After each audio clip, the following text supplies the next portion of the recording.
Across the globe, people are celebrating World Ocean Day today, but the pulse is here at the UN Ocean Conference.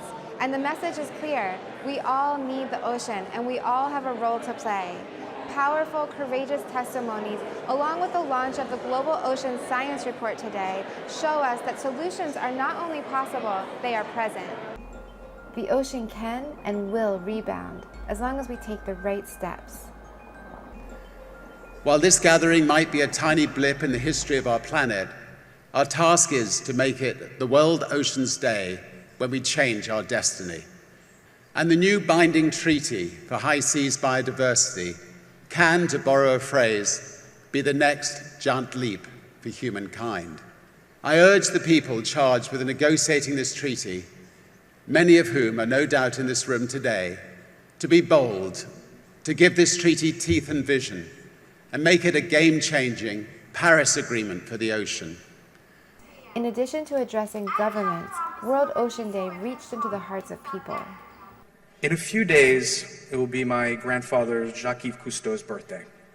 As a pioneer filmmaker, a conservationist, he influenced hundreds of millions of people around the world for over 5 decades.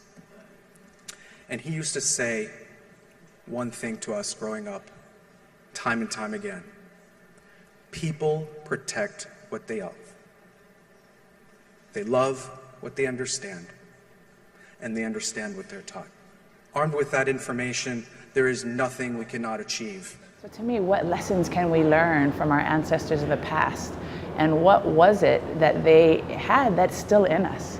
If you think about these double-hulled sailing canoes, they didn't start off that way. They started off as smaller coastal vessels, and as we got better at catching wind and we got better at understanding the stars and the moon and all the celestial beings and nature, it enabled us to go farther and develop farther and farther technology. And that innovation, if you compare it to tech innovations today, it's the same. The plenary and partnership dialogue today centered on science, capacity, and technology transfer, while meetings between visionaries, scientists, artists, and industry open new windows of possibilities. So often when people are having these kinds of discussions about what are we going to do, what does the ocean look like, they're so stuck in the day-to-day realities, the challenges, the pressures, and there's no creative space to think differently. And the power of being able to look into the future and these kinds of art science projects where you create an emotional connection and give people creative space is it means people can step outside those constraints and people can think differently. This kind of way of thinking about the oceans can help us come up with the kinds of solutions and the kinds of ways of working together that we right now can't even imagine. Always if there's a crisis, if something breaks apart, there is the opportunity to create something new. And that's beautiful. So if there is a scenario like ocean full of marine debris, then you can see at that and say, oh my God, there's something negative.